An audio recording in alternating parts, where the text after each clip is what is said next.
Case லா digest இதுல வந்து 2 case லா பத்தி பார்க்குறோம் நம்ம.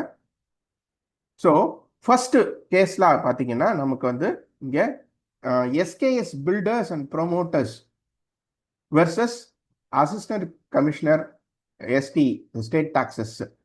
இவங்களது இந்த ரிட் பெட்டிஷன் 4984 ஆஃப் 2026 இந்த பிப்ரவரி 2026 அப்போ டிசைட் ஆன ஒரு கேஸா இருக்கு. இது என்ன அப்படின்னு சொல்லி பார்த்தீங்கன்னா, இதனுடைய ஃபேக்ட்ஸ் எடுத்து பார்த்தோம்னா ஆக்சுவலாக நம்ம கம்பெனி இந்த எஸ்கேஎஸ் பில்டர்ஸ் என்ன பண்ணியிருக்காங்க, டிரான்ஸ்கான் இந்தியா பிரைவேட் லிமிடெட் அப்படின்ற ஒரு கம்பெனி கிட்ட இருந்து ரா மெட்டீரியல்ஸ் எல்லாம் வாங்கியிருக்காங்க, இன்புட்ஸ் எல்லாம் வாங்கியிருக்காங்க.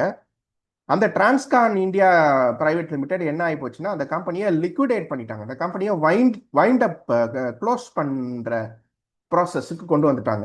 அதனால என்ன ஆயிடுச்சுன்னா அதுக்கு அஃபிஷியல் லிக்விடேட்டர் அப்பாயிண்ட் பண்ணி அந்த லிக்விடேட்டர் கம்பெனியை க்ளோஸ் பண்ணக்கூடிய நடவடிக்கைகளை எடுத்துட்டு இருக்காங்க. இது கம்பெனிஸ் ஆக்ட்ல இருக்கக்கூடிய ப்ரொசீஜர். அப்படி இருக்கிறப்ப அந்த லிக்விடேட்டர்ன்றது ஒரு official person for processing the company winding அப், கம்பெனியை மூடுவதற்கான சட்ட ரீதியான நடவடிக்கைகள் எடுப்பதற்காக அப்பாயிண்ட் செய்யப்படக்கூடிய ஒரு பர்சன். அந்த பர்சன் இவருக்கு இந்த பேமெண்ட்டை டேக்ஸ் நம்ம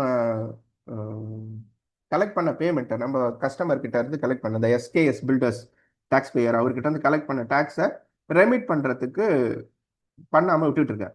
ஸோ இதனால நமக்கு என்னன்னா நான் பேமெண்ட்ன்றதால நம்மளுடைய டிபார்ட்மெண்ட் எனக்கு எஸ்கேஎஸ் பில்டர்ஸ்க்கு அந்த ஐடிசியை மறுத்துருக்காங்க. ஆக்சுவலாக நீங்கள் நான் பேமெண்ட்டாக இருக்கு அப்படின்னு சொல்லி. அதனால இவர் என்ன பண்ணியிருக்காரு, இல்லை என்னுடைய 2A வந்து இருக்கு, நான் வந்து ப்ராப்பராக எல்லாமே அப்லோட் ஆயிருக்கு, நான் உங்களுக்கு பேமெண்ட் கொடுத்த டீட்டெயிலாம் இருக்கு. So petitioner contended that ITC was availed on valid invoices and payments were made to the supplier. நான் ப்ராப்பராக பேமெண்ட்டை தான் கொடுத்துருக்கேன், எல்லாமே கொடுத்துருக்கேன் அப்படின்னு ஆர்கியூ பண்ணுறாரு SKS builders. Supplier company was under liquidation and proceedings before the NCLT. இது வந்து நேஷனல் கம்பெனி லா ட்ரிபியூனல் சொல்லுவாங்க.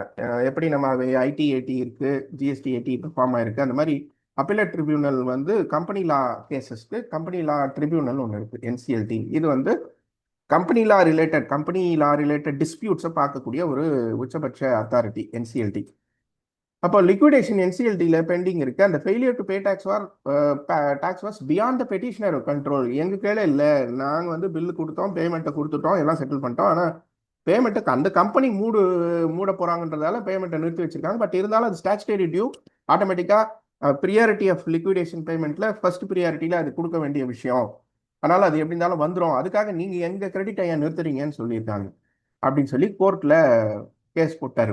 ஏன்னா நீங்க நம்ம டிபார்ட்மெண்ட் சேல்ஸ் டாக்ஸ் டிபார்ட்மெண்ட் ரொம்ப தெளிவு எப்பவுமே, அதுவும் ஸ்டேட் டாக்ஸ் டிபார்ட்மெண்ட் வந்து எதுவும் அவங்க வந்து கடிவாளம் போட்ட மாதிரி தான் யோசிப்பாங்க. Across laws and provisions available remedies to the tax பேயர்ஸை பார்க்கவே மாட்டாங்க இல்லையா எப்பவுமே.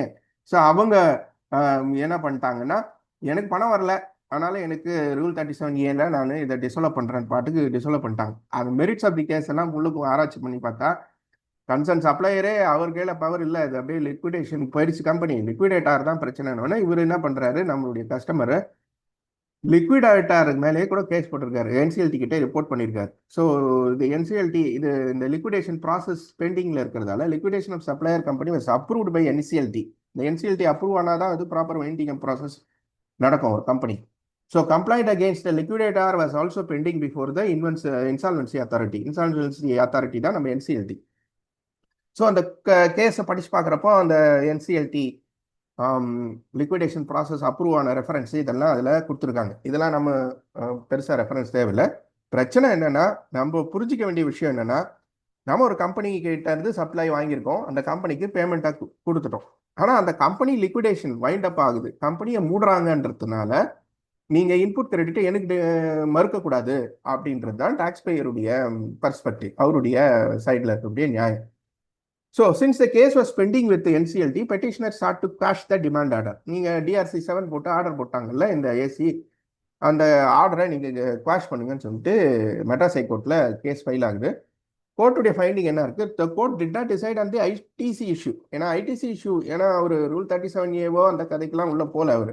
ஆனால் பிளைனாக என்ன சொல்லிடுறாங்கன்னா, granted liberty to the petitioner to file appeal before the first appellate authority. அதான் இவர் என்னன்னா, நம்ம ஃபர்ஸ்ட் அப்பீலுக்கு போல, நேரடியாக, ஏன்னா இது கேட்டகாரிக்கெலாம் ரிஜெக்ட் பண்ணிட்டாங்களேன்றதால அப்பீல் போகாமல் டைரெக்டாக கோர்ட்டுக்கு போயிட்டதால அவர் என்ன சொல்கிறார், அப்பீலட் அத்தாரிட்டி கிட்ட போங்க, அந்த 10% பீரியட் டெபாசிட்டை கட்டி 30 நாளைக்குள்ள directed the petitioner to make the mandatory pre-deposit of 10% of disputed tax within 30 days. கட்டிட்டு நீங்க அப்பீல் அவங்க கிட்ட போங்க. அதே அந்த அப்பீல் அத்தாரிட்டிக்கு இவங்க கோர்ட்டும் டைரக்ஷன் சொல்லுது. If the petitioner obtains a favourable order from NCLT கிட்ட இருந்து ஃபேவரபிள் ஆர்டர் வந்துச்சுன்னா the same must be considered by the appellate authority.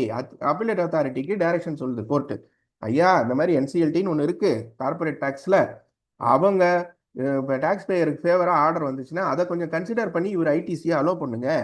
நீங்கள் பிளைண்டாக வந்து பேமெண்ட் வரல அப்படின்னு வந்து ரூலை பார்த்துட்டு எதையும் டினை பண்ணாதீங்க, மறுக்காதீங்க அப்படின்னு சொல்லிட்டு கோர்ட்டு ஒரு வழியாக ஒரு முடிவை சொல்லி நீ அப்பீல் போடுங்க, ப்ராப்பர் அப்பீல், ஃபர்ஸ்ட் அப்பீலட் அத்தாரிட்டிக்கு அப்பீல் போடுங்கன்னு சொல்லிட்டாங்க ஆக்சுவலாக. ஸோ இதுதான் ஒரு இந்த கேஸுடைய ஒரு சம்மரியாக இருக்குது.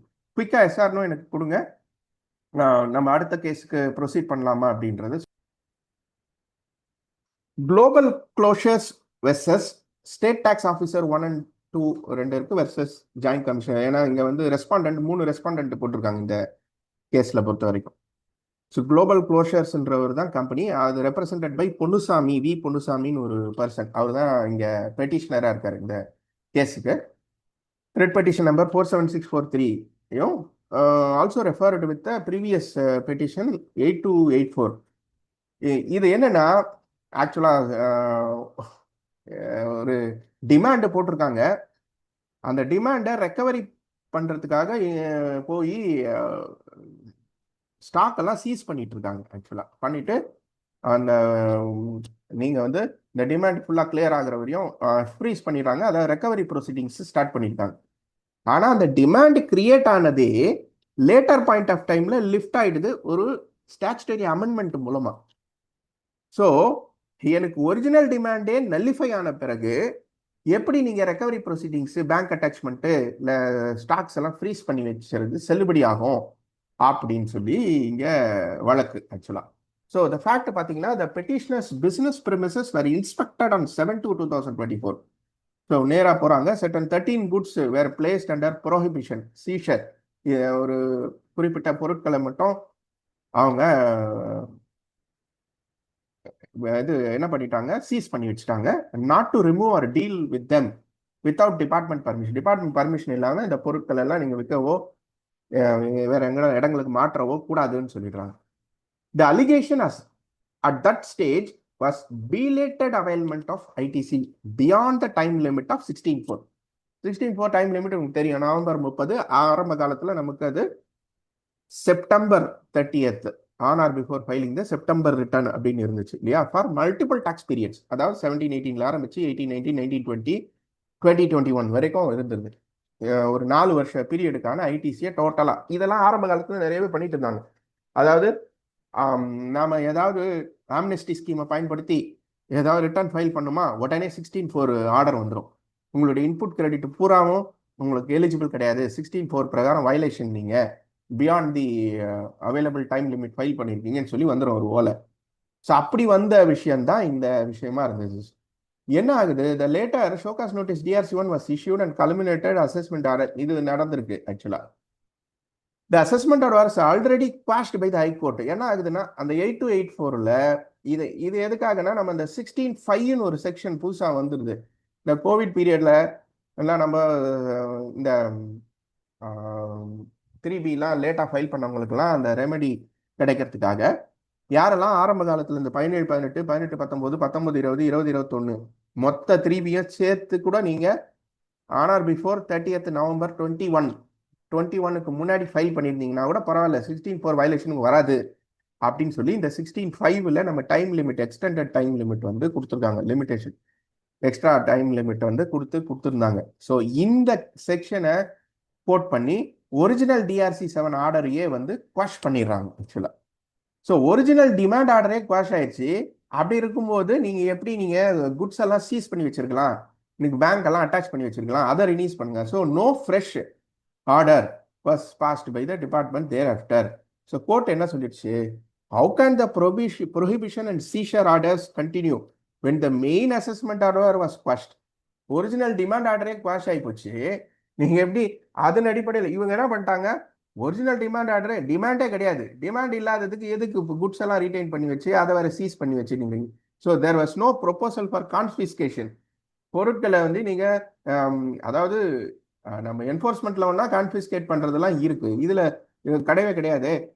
The court held that in absence of any confiscation proposal, continuation of prohibition seizure order is not legally sustainable. தயவு செய்து அவங்க இடத்த விட்டு காலி பண்ணுங்க, பொருள் எல்லாம் சீஸ் பண்ணதெல்லாம் கொடுத்துட்டு ஒழுங்கா அவங்க வேலையை பாருங்க. therefore the prohibition order and seizure order were squashed. INS 02 INS 03 எல்லாம் போட்டு நீங்க அவங்க இடத்துல உட்காந்துருந்தீங்கன்னா கிளம்புங்க, நீங்க அவங்க வேலையை பார்க்கட்டும் அப்படின்னு சொல்லி போட்டு ரொம்ப கவனமா ஆர்டரை போட்டு நம்ம டாக்ஸ் பேயரை சேஃப் பண்ணி விட்டுச்சு. Session is helpful to all of you.